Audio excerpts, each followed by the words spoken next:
Hello guys, welcome to my channel. ഇന്നൊരു scenery painting ആയിട്ടാണ് വന്നിരിക്കുന്നത്. അപ്പോൾ ഞാൻ ഉദ്ദേശിക്കുന്ന ഒരു ബ്ലൂ കളറും പീച്ച് കളറും റെഡിഷ് കളറും ആയിട്ടുള്ള ഒരു സ്കൈ ആണ് ഉദ്ദേശിക്കുന്നത്. അപ്പം ഒന്ന് ലൈറ്റായിട്ടൊരു ബ്ലൂ കളർ, ഏതൊരു ബ്ലൂ വേണം, ഏതൊരു പീച്ച് വേണം, ഏതൊരു റെഡ് വേണം എന്ന് പറഞ്ഞിട്ടൊരു ഏകദേശം ഒരു ലൈറ്റ് രൂപത്തിൽ ഒന്ന് സ്കെച്ച് ചെയ്ത് കൊടുക്കുന്നുണ്ട്. എന്നിട്ട് പിന്നെയാണ് ലാസ്റ്റ് ഡാർക്ക് ചെയ്ത് കൊടുക്കും. ഇതിപ്പോൾ എൻ്റെ ആർട്ടിൽ പെയിൻ്റ് അത്ര പഴയ ഒരു ടൈപ്പ് ആയതുകൊണ്ട് ബ്ലെൻഡ് ആകാൻ അത്ര ഭയങ്കര പാടാണ്. അപ്പോൾ അതുകൊണ്ട് ഞാനിത് വാട്ടർ കൊണ്ട് മിക്സ് ചെയ്തിട്ടാണ് ചെയ്യുന്നത്. പക്ഷേ വാട്ടറുമായിട്ട് മിക്സ് ചെയ്തുള്ള പ്രശ്നം എന്ന് പറഞ്ഞാൽ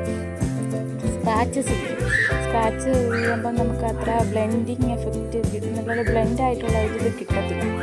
അപ്പം ഈ അക്രിലിക് കൂടുതൽ വാട്ടർ ഉപയോഗിക്കാതെ ഇരിക്കുന്നതാണ് നല്ലത്. പിന്നെ ഈ അക്രിലിക് പെയിൻറ്റിൽ നല്ല സ്മൂത്തായിട്ടുള്ള ബ്രഷിൻ്റെ തുമ്പ് നല്ല സ്മൂത്തായിട്ടുള്ള ബ്രഷൊക്കെ ആണെങ്കിൽ പെട്ടെന്ന് ബ്ലെൻഡായി കിട്ടും.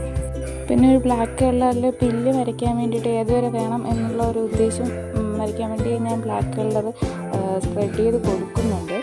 എന്നിട്ട് നമ്മൾ പില്ല് വരയ്ക്കുന്നതെന്ന് വെച്ചാൽ ബ്രഷ് താഴേന്ന് മുകളിലോട്ടാക്കുമ്പം നമുക്ക് നാച്ചുറലായിട്ടുള്ളൊരു പില്ല് പോകത്തില്ല. അതേപോലെ പില്ലിൻ്റെ വേവ് കിട്ടും.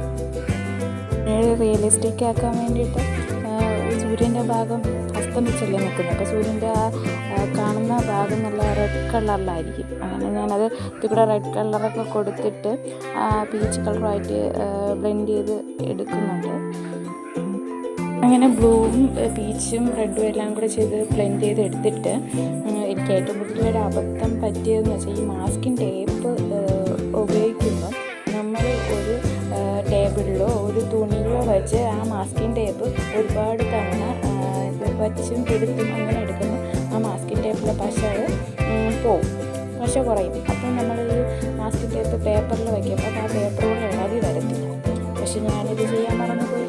അപ്പം എനിക്ക് പറ്റിയ അബദ്ധം എന്ന് പറയുന്നത് ഞാനിത് ചെയ്യാൻ മറന്നത്. അപ്പം ഞാൻ സൂര്യനിൽ മാസ്കിൻ ടേപ്പ് വെച്ചിട്ടുണ്ടായിരുന്നു. മാസ്കിൻ ടേപ്പ് ഇറക്കിയപ്പോൾ ആ പേപ്പറോട് ഇളകി വന്നു. പിന്നെ വേറെ വഴിയില്ലാത്തത് കൊണ്ട് ആ പേപ്പർ അതേപോലെ വെച്ച് അതിൽ കുറച്ച് പെയിൻറ്റ് അടിച്ചപ്പോൾ അത് ഒന്ന് ഒട്ടിപ്പിടിച്ചണക്കെ അങ്ങ് ഇരുന്നു. പിന്നെ നോക്കിയപ്പം ആ മാസ്കിൻ്റെ ഇളക്കി എടുത്ത ഭാഗം അതിൽ പേപ്പറോടെ ഇങ്ങ് വന്നതുകൊണ്ട് അത് സൂര്യൻ്റെ ആ ഭാഗം ഒരുമാതിരി ഇരുന്നു. പിന്നെ ഞാനൊരു വൈറ്റ് കളർ പെയിൻറ്റ് അടിച്ച് അത് റൗണ്ട് ചെയ്തെടുത്ത്. പിന്നെ ഇതിപ്പോൾ ഹൈലൈറ്റ് ചെയ്യാൻ വേണ്ടിയിട്ട് മഞ്ഞ കളർ ഒന്ന് റൗണ്ട് ചെയ്ത് എടുത്തിട്ടുണ്ട്. എന്നിട്ട് സൂര്യൻ ഇത്തിരി കൂടെ എറിച്ചറിയിക്കാൻ വേണ്ടി ഞാൻ ഇത്തിരി കൂടെ മഞ്ഞ കളർ റൗണ്ട് ചെയ്ത് കൊടുത്തിട്ടുണ്ട്. പിന്നെ അതിൻ്റെ കൂടെ താഴെ സൂര്യനൊന്ന് എറിച്ചിരിക്കാൻ വേണ്ടി താഴെ റെഡ് കളർ റൗണ്ട് ചെയ്ത് കൊടുക്കുന്നുണ്ട്. പിന്നെ ഉള്ളത് ഒരു പില്ലാണ് ഉദ്ദേശിച്ചത്. മറ്റേ നെല്ല് പോലത്തെ ഒരു കാട്ടുചെടി ഉണ്ടല്ലോ, അതാണ് ഞാൻ ഉദ്ദേശിച്ചത്. അപ്പം അത് ഇങ്ങനെ വരച്ച് കൊടുക്കുന്നുണ്ട്.